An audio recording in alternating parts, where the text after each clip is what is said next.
प्रिय विद्यार्थियों, ATS online class में एक बार फिर से आपका स्वागत है।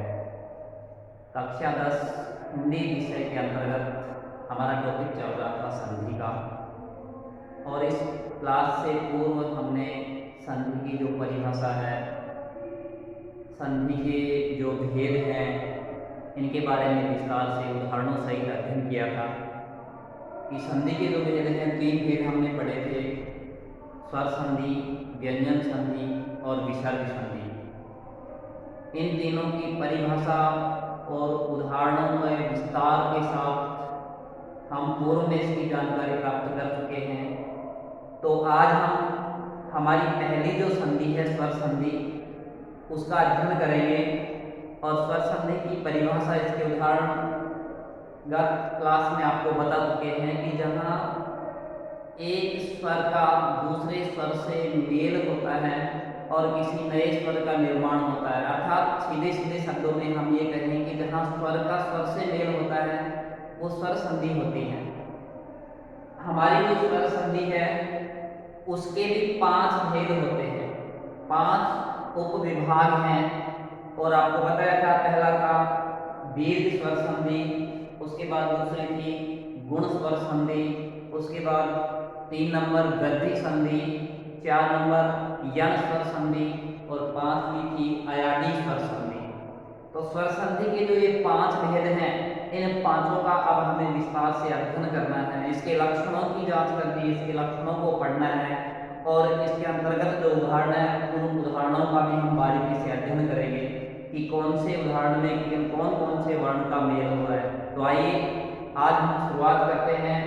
स्वर संधि के अंतर्गत हमारी जो पहली संधि है दीर्घ स्वर संधि।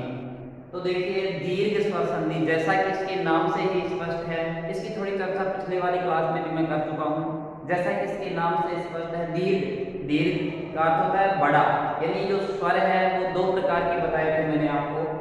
स्वर 2 प्रकार के होते हैं, ह्रस्व स्वर और दीर्घ स्वर। जिन स्वरों के उच्चारण में बहुत ही कम समय लगता है, अर्थात जिन स्वरों की एक मात्रा होती है वो ह्रस्व स्वर होते हैं, और जिन स्वरों के उच्चारण में ह्रस्व स्वर की अपेक्षा अधिक समय लगता है वो दीर्घ स्वर होते हैं। इनकी 2 मात्रा होती है, यानी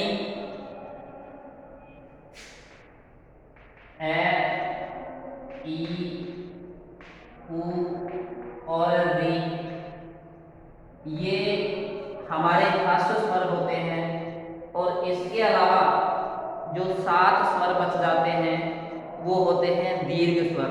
तो इसमें क्या है, देखिए, दीर्घ स्वर संधि, यानी यहाँ पे जो ह्रस्व स्वर है, ह्रस्व समान स्वर आपस में जुड़कर दीर्घ स्वर का निर्माण करते हैं। जहाँ समान ह्रस्व स्वर परस्पर जुड़कर दीर्घ वर्ण बनते हैं, यानी ह्रस्व स्वर जुड़ेंगे आपस में और वो किसका निर्माण करेंगे, दीर्घ स्वर का। यानी ह्रस्व प्लस ह्रस्व बराबर क्या होगा, दीर्घ होता है। इसीलिए इसका नाम क्या रखा गया है, दीर्घ स्वर संधि। ह्रस्व प्लस ह्रस्व यानी समान, यहाँ समान ह्रस्व स्वर, समान ह्रस्व स्वर से तात्पर्य क्या है कि ये नहीं कि हम ए को ई से जोड़ रहे हैं या फिर ई को री से जोड़ रहे हैं। इस संधि के अंतर्गत समान से तात्पर्य है, जैसे ए का समान आ है तो ये दोनों आपस में जुड़ेंगे, ई का समान दीर्घ ई है, ये दोनों आपस में जुड़ेंगे, उ का समान दीर्घ उ है,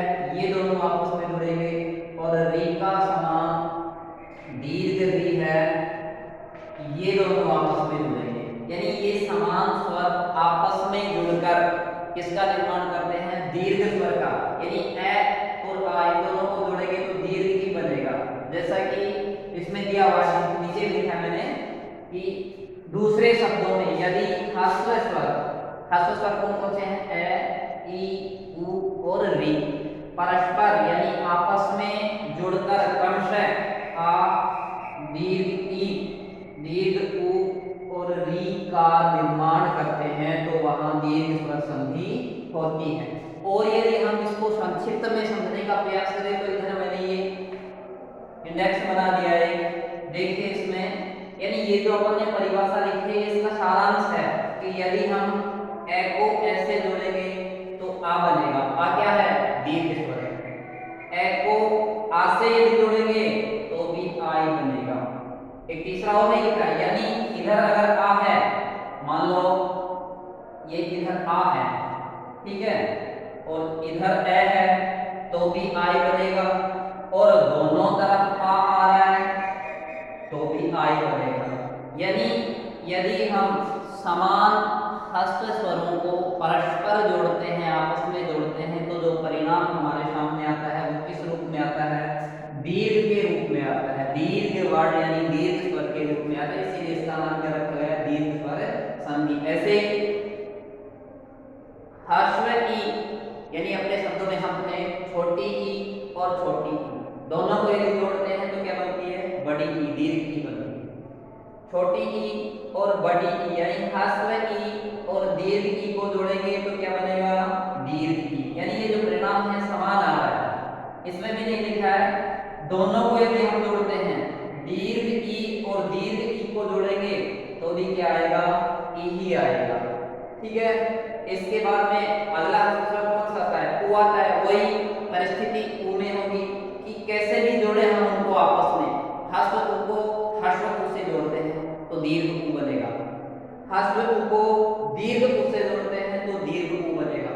और वही दोनों अगर दीर्घ उ हैं तो भी क्या बनेगा? दीर्घ उ ही बनेगा। और वही स्थिति किसमें होती है? रे में होती है। तो ध्यान क्या रखना है? पर को रटना नहीं है, ध्यान ये रखना है, शब्द पे ध्यान देना है। दीर्घ स्वर संधि, दीर्घ मीन्स बड़ा, यानी ये ध्यान रखेंगे कि जहां छोटे स्वर, छोटे समान स्वर यानी ह्रस्व समान स्वर परस्पर आपस में जुड़ के दीर्घ स्वर का निर्माण करते हैं तो वो कौन सी संधि होती है? दीर्घ स्वर संधि होती है। आइए इसके उदाहरणों से हम और इसकी जांच करते हैं। जैसे देखिए, एक उदाहरण है आपके सामने, राम प्लस अवतार। यहाँ पे अपन को क्या करना है? प्लस के दोनों तरफ के वर्ण देखने हैं कौन कौन से। इधर मैं है, इधर ए है, और मैं में कौन सा स्वर है? मैं में कौन सा स्वर है? ए स्वर है। यानी ए और ए, इन दोनों स्वरों का योग हो रहा है, मेल हो रहा है, और ये दोनों क्या है? ह्रस्व है।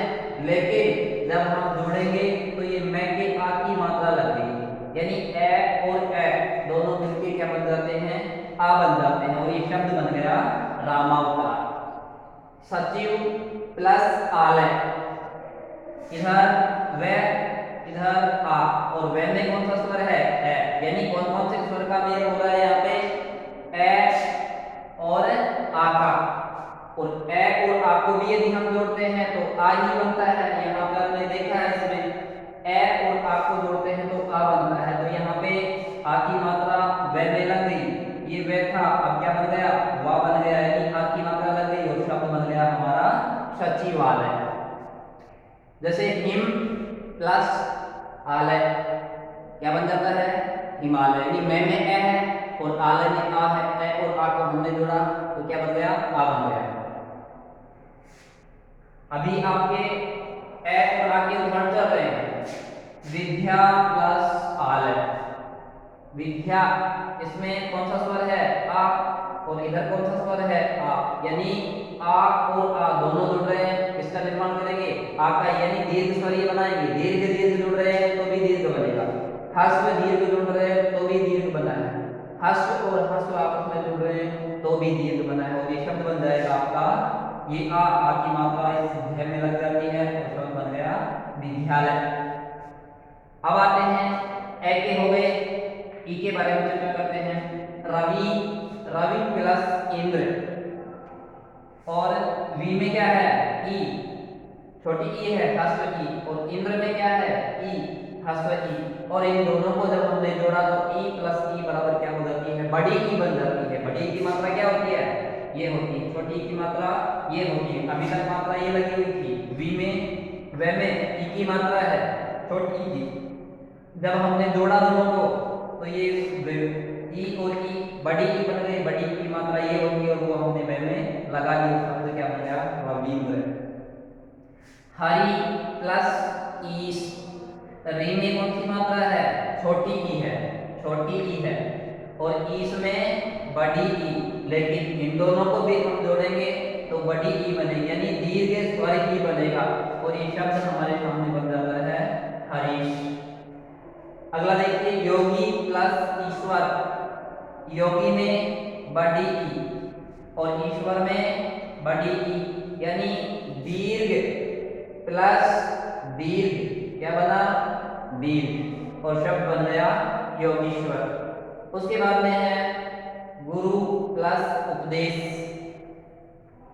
गुरु, रू में कौन सा है? छोटा, और उपदेश में कौन सा है? छोटा। हस्व उ है दोनों, और हस्व प्लस यम अपन ने अभी सीखा है, पढ़ा है कि हस्व प्लस हस्व को जोड़ते हैं तो क्या बनता है? दीर्घ बनता है, और ये बड़ा बन गया, बड़े की मात्रा इस रहने लग जाती है और ये शब्द बन गया गुरु उपदेश। अगला उदाहरण देखिए, सिंधु प्लस ऊर्मी। सिंधु प्लस ऊर्मी, तो कौन कौन से स्वर का मेल हो रहा है इसमें बताइए? कौन कौन से स्वर का मेल हो रहा है? सिंधु उ प्लस ऊ, यानी हस्व उ और दीर्घ उ, छोटा उ और बड़ा उ, और बनेगा क्या? वही बड़ा बनेगा, और शब्द बन गए सिंधूर्मी, यानी ये की मात्रा ध्यान में लग गई, सिंधूर्मी। अगला उदाहरण है भू प्लस ऊर्ध्व। भू प्लस ऊर्ध्व, यानी भू में ऊ कैसा है?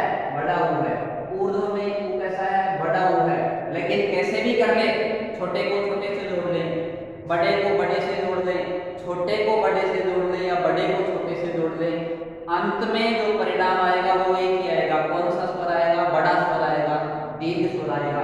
तो यहाँ भी आपका बन जाता है भूर्ध्व, यानी ये वह में उ की मात्रा है, बड़े उ की मात्रा है, भूर्ध्व। इसके बाद री का आता है आपका होत्री प्लस विकार। इस टाइम में कौन क्या है? री है, री स्वर है टाइम में, और ये विकार में री है, यानी छोटी री और छोटी री दोनों आपस में जुड़ रहे हैं और ये बड़ी री का निर्माण करते हैं। इसको लिखते कैसे ही ध्यान दे लेना, ये तो आपकी छोटी हो गई, इसलिए घुंडी और लगा देते हैं, ये बड़ी हो जाती है, ठीक है। तो शब्द बन जाता है होत्रीकार। यानी आप एक रिजल्ट के ऊपर पहुंचे होंगे ये पढ़ने के बाद में, और यदि मैं इसको छोटा करूं तो हम ये कह सकते हैं कि ह्रस्व प्लस ह्रस्व स्वर क्या बनेगा? दीर्घ बनेगा। दूसरा ह्रस्व स्वर प्लस यदि हम दीर्घ स्वर करेंगे तो भी क्या बनेगा? दीर्घ स्वर ही बनेगा। और यदि हम इसको दोनों दीर्घ ले लेते हैं, दीर्घ स्वर दीर्घ प्लस दीर्घ, तो भी क्या बनेगा?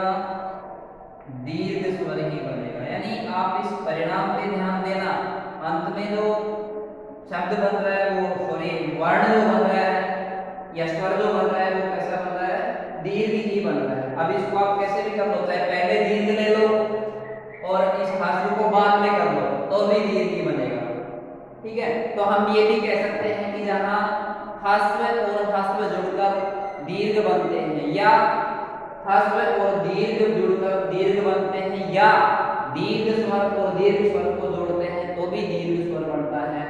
वो कौन सी संधि होती है? दीर्घ स्वर संधि होती है। अब आपके समझ आ रहा है इसका नाम दीर्घ स्वर संधि क्यों पड़ा है। यानी जहां समान ह्रस्व स्वर परस्पर जुड़कर दीर्घ वर्ण बनाते हैं उसे हम दीर्घ स्वर संधि कहते हैं। एक बार फिर बता रहा हूं, इसका ध्यान रखना, समान ह्रस्व स्वर से तात्पर्य क्या है कि यानी हमने ए को ऐसे जोड़ा या ए को आ से, ए और आ दोनों समान है, ये नहीं कि आप ए में ई जोड़ रहे हो, वर्ण तो यहाँ भी बनेगा, स्वर तो यहाँ भी बनेगा, ए में आप ई जोड़ते हैं तो ए के साथ ई को जोड़ रहे हैं तो स्वर तो यहाँ भी बनेगा, लेकिन वो इस संधि के अंतर्गत नहीं आएगा। इस संधि में केवल समान इसका जोड़ा बनेगा आ के साथ, इसका बड़ी ई के साथ, इसका बड़ा ऊ के साथ और इसका बड़ी री के साथ, ठीक है।